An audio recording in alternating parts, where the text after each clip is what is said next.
So our movie starts with some fairly decent shots of a logwood cabin as we get greeted to the care owner of the main character, Beth, getting ready to go to a small performance that Boog performs in. Also, may I say that Boog is the worst name. If your name is Boog, you're not a real person. He does, however, seem to give the worst first lines of any movie ever made. No denying, the girl's got growl. But can she get down like this? Huh?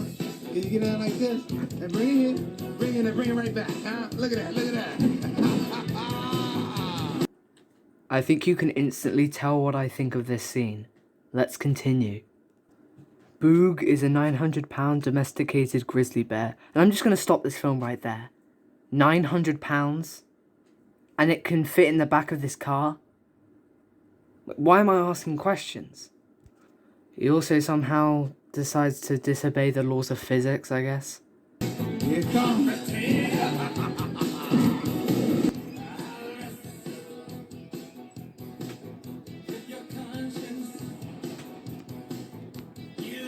Oh, that's just lovely.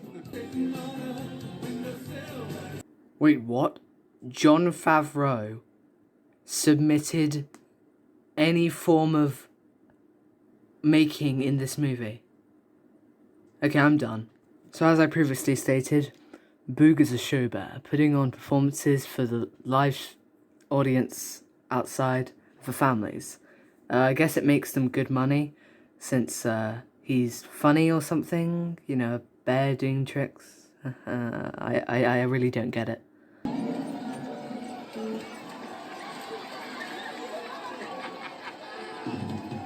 Also, don't ask me how he can ride a unicycle. After that, we get greeted to our villain of the film. After that, we get greeted to the villain of the film, Shaw, voiced by Gary Sinise. And as you can imagine, he's as bland as he seems.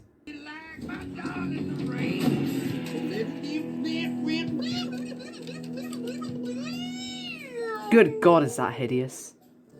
Shaw, that guy really chaps my khakis. Ooh, got him? The Girl Scouts are here. He's at it again. Wait, again? You mean he does this all the time? Season doesn't start for 3 days. What are you doing with that buck on your hood? What? It ain't my fault. He ran right in front of my truck. Mate, I would trust you, but since you look like this, I don't believe a word you say now.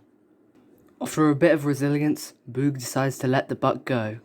His name's Elliot, and he's trying to be the comic relief of the film, I guess. He doesn't really deliver any good one-liners or jokes. He's just there to pad out the runtime, I think. All right. That's enough, you two. Listen, Girl Scout. They're dumb animals. I'm just respecting the natural order. Man on top, animals on the bottom. So, Shaw kind of has a fascination with Beth's bear, for some reason. Even though that thing looks impossible to kill. But your bear, now your bear is special. He belongs somewhere in the middle.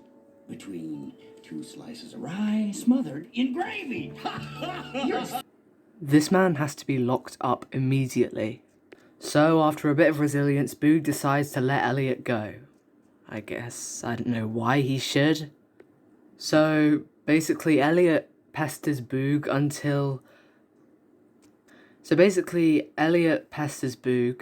and tries to break him out from his perfectly content life.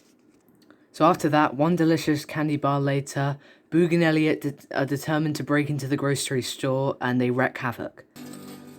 Elliot. And I'm surprised there's no security system in place for this kind of break-in. After that, Boog talks to the woohoo bars like it's his lover. I don't know. Woohoo bar. She's my lady. Smooth and creamy. So bad I shouldn't, yet I will.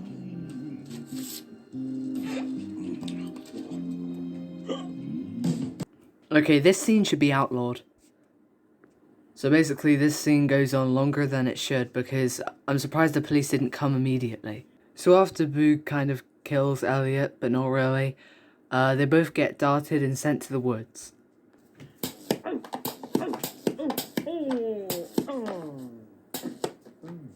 So after a bit of wandering in the woods, Boog comes across...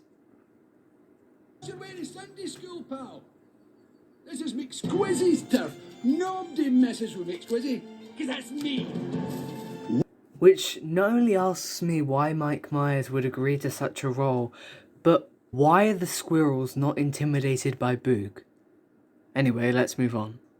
So after Boog gets pummeled by acorns, they both keep walking in the forest looking for food to eat. But it turns out his new diet isn't for him, so Boog needs to take a dump. I gotta go. Well, go. Oh, I need a toilet. You know, the think tank, the log cabin, the Johnny on the spot, the Oval Office. Who says the Johnny on the spot? Again, this pads out for filler for the runtime and it's a pretty pointless scene. Boog, being the reckless bear he is, decides to be completely unaware of his surroundings or where he is and just cross the dam. And I'll give you 3 guesses as to what happens next. A, he crosses safely. B, it breaks and wreaks havoc. Or C, nothing. Oh, that's bad.